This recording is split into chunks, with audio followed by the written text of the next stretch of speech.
Euh, Comme je l'ai dit, j'étais dans la magistrature, dans un corps que j'aimais, que j'avais choisi. Tout le monde a su pourquoi j'ai démissionné, parce que j'ai dénoncé les atteintes répétées à l'administration de la justice, mais surtout à l'indépendance de la justice. Ces atteintes-là provenant surtout de l'exécutif. Maintenant, j'avais estimé, après avoir démissionné, qu'il fallait continuer à me battre pour l'indépendance de la justice. Je ne trouvais pas un autre champ que le champ politique pour le faire. Parce que c'est surtout parce que c'est la politique qui a porté atteinte à la justice. Les solutions ne pouvaient être trouvées que dans la politique.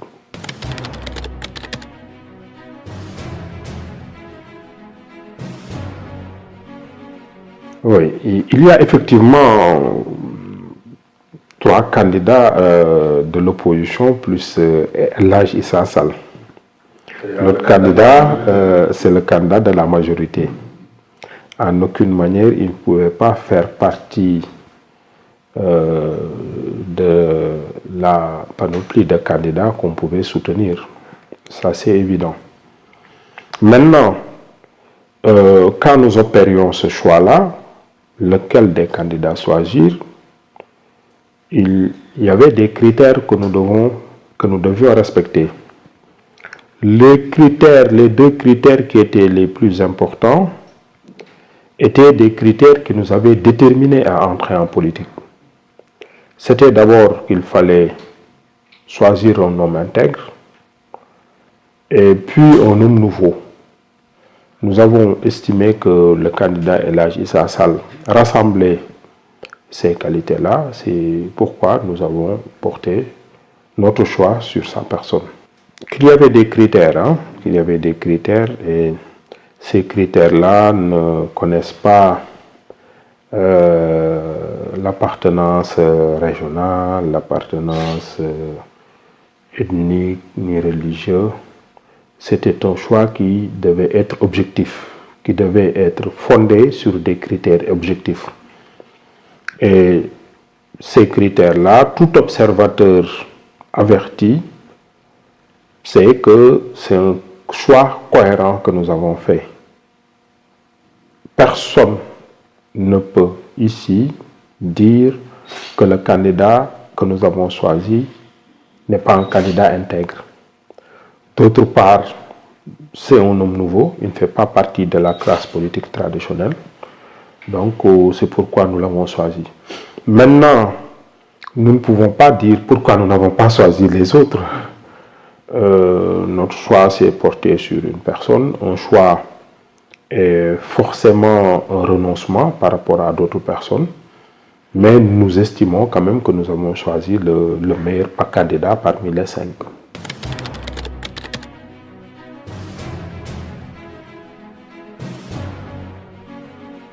En tout cas, je suis très satisfait de sa campagne. J'ai fait partie de la caravane.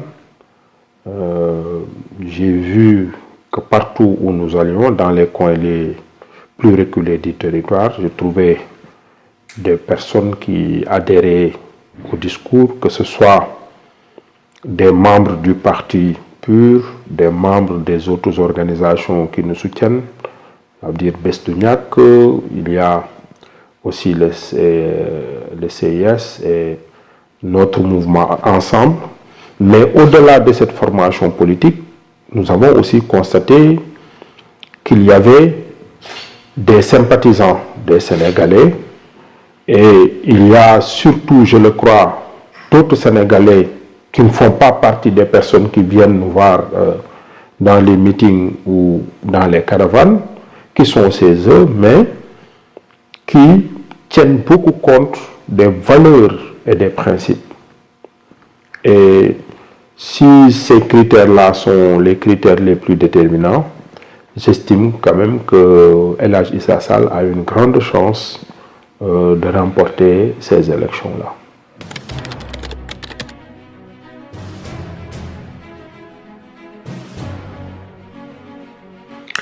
Ces incidents-là, si nous les analysons de manière objective, portent d'abord un grand coup à l'État, au régime actuel, qui n'a pas pu assurer la sécurité des candidats, des personnes qui ne sont qu'au nombre de 4, hormis le président de la République, et qui sont potentiellement des personnes qui peuvent diriger le Sénégal. Je me demande si on ne peut pas protéger donc des personnes qui sont potentiellement présidents de la République. Comment peut-on prétendre protéger les citoyens sénégalais? Je pense que c'est une erreur qui a été commise. Heureusement qu'elle a été rectifiée un peu tard parce que il y a eu des conséquences dramatiques de ces événements-là. Il y a eu mort d'homme, il faut le relever et le regretter. Mais je crois que la responsabilité première est celle de l'État. Maintenant, par rapport à l'analyse de ces événements-là, il y a eu des versions de part et d'autre. Une version a retenu mon attention, c'est celle d'un journaliste qui était témoin oculaire de ces faits. Et son témoignage bat en brèche les déclarations que nous avons entendues jusque-là et selon lesquelles ce sont les partisans du PUR qui sont à l'origine de ces échauffourées-là. Je pense qu'il faut laisser la justice faire son travail. Il faut avoir confiance à la justice. Et je pense que si l'enquête qui s'est déroulée de manière un peu malheureuse, parce qu'elle n'a pas permis d'entendre tous les protagonistes de cette affaire, qu'un juge d'instruction pourra rectifier cette enquête-là en entendant aussi bien les parties que les témoins, la vérité finira par éclater pour qu'on puisse situer les responsabilités.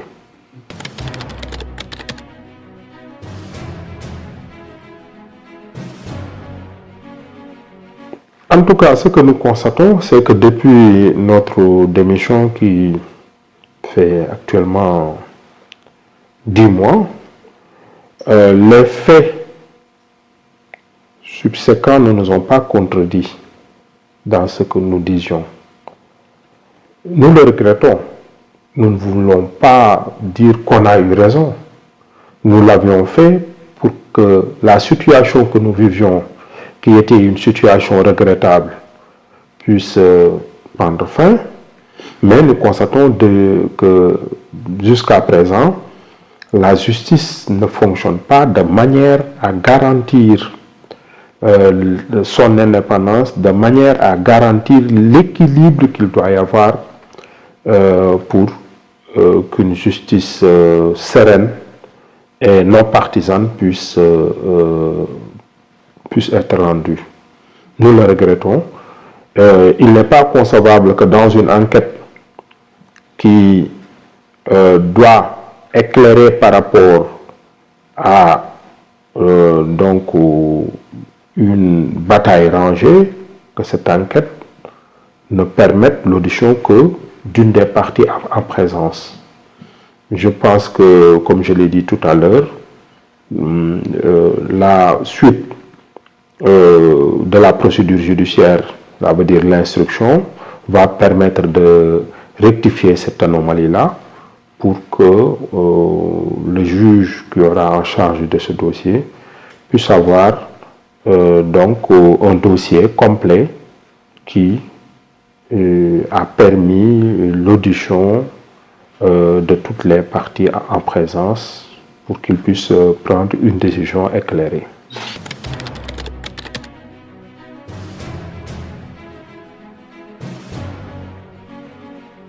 Le candidat Issa Sall a proposé des états généraux de la justice sénégalaise. J'ai bien aimé son approche parce qu'il n'a pas pensé qu'il avait des solutions préétablies, des solutions qui seront de nature à régler les problèmes de la justice que nous connaissons depuis près de 18 ans. Son approche est la suivante. On a des problèmes récurrents dans un secteur aussi vital pour la survie de notre démocratie. Maintenant, c'est de manière inclusive qu'on va entendre tous les acteurs. Et au-delà même des acteurs, entendre toutes les personnes, toutes les forces vives de la nation, pour que chacun puisse donner son avis, pour avoir des lois, des règlements qui puissent permettre ou qui vont consacrer finalement l'indépendance de la justice. Je trouve que cette approche inclusive est très intéressante parce que la justice est rendue au nom du peuple. Toutes les forces vives de la nation, tous les segments de la société doivent donner leur avis pour que des changements véritables puissent intervenir dans ce secteur aussi important pour notre démocratie.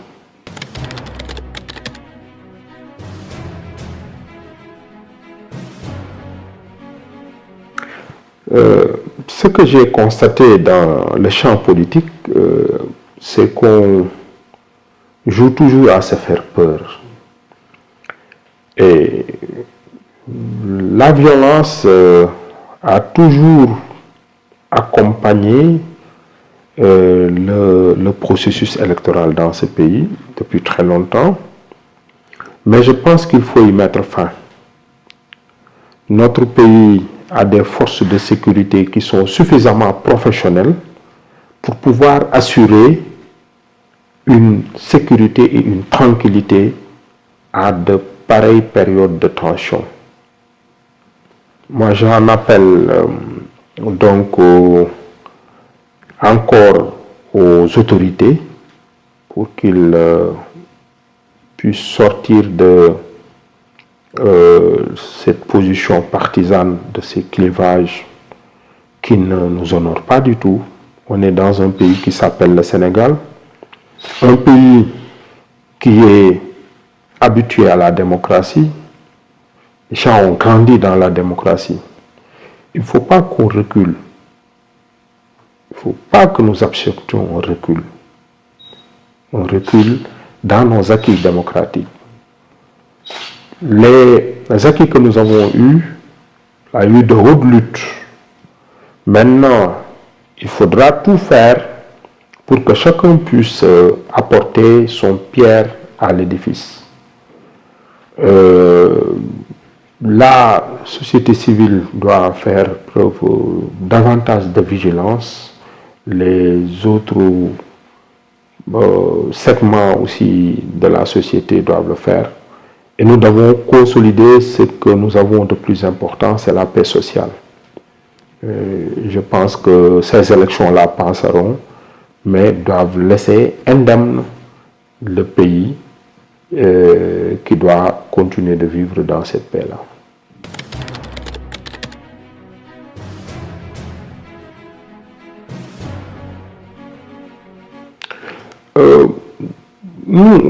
Nous sommes à Thiès. C'est vrai que Thiès fait l'objet de beaucoup de convoitises. C'est une ville mythique. Nous avons choisi d'en faire notre base politique. Et nous nous battons pour véritablement en faire une base solide par rapport aux futures conquêtes électorales. Je ne pense pas que remplir des stades ou remplir de grandes places puisse constituer une victoire déjà annoncée. Les populations thiessoises comme les populations sénégalaises véritablement ont faim de changement, ont faim de rupture. Il faudrait une nouvelle donne politique pour que cette réalité-là puisse se produire.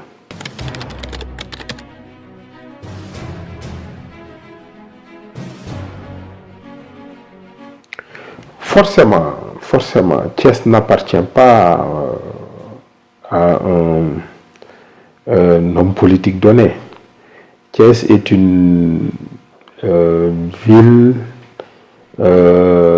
qui est habituée à une révolution qui est presque continue. C'est la ville du refus, comme on l'a toujours dit. Thiès aime avoir des leaders qui incarnent ce refus-là. Mais ce refus par rapport à un projet de société qui pourra entraîner des ruptures véritables. Je pense que les populations thiessoises sont très au fait de la chose politique, mais que surtout la politique ne doit être que une voie pour gérer la cité de manière beaucoup plus transparente et pour assurer un développement durable et harmonieux. Il y aura cette bataille de Thiès, nous en ferons partie, et nous estimons que les Thiessois voteront pas pour des Thiessois, simplement parce qu'ils habitent la région, mais surtout pour des personnes qui pourront véritablement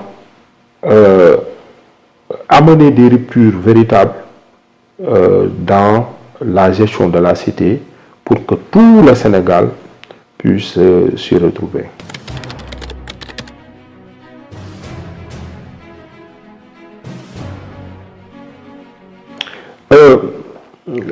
Le candidat El Hadj Issa Sall, je pense qu'il sera forcément la révélation de cette élection présidentielle. A priori, nous n'avons pas choisi d'aller avec lui à cause d'un poids électoral que nous connaissions, mais c'est de manière objective.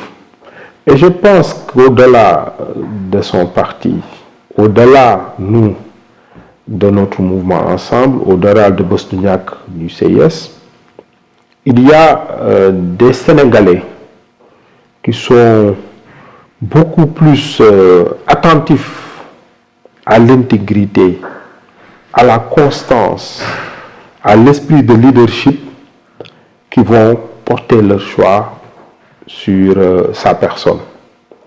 Et je pense que avec ce vote qui sera massif pour le candidat El Hadj Issa Sall,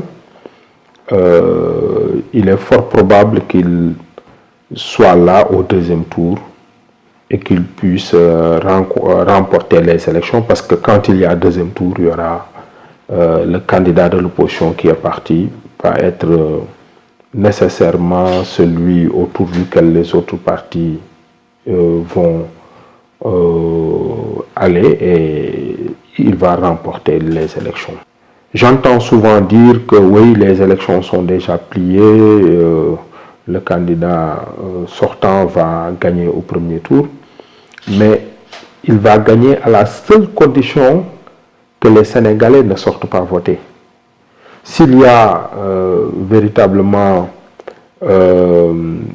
une majorité de Sénégalais qui sortent voter, près de 60% des inscrits, je pense qu'il y aura immanquablement un second tour qui sera fatal pour le candidat sortant.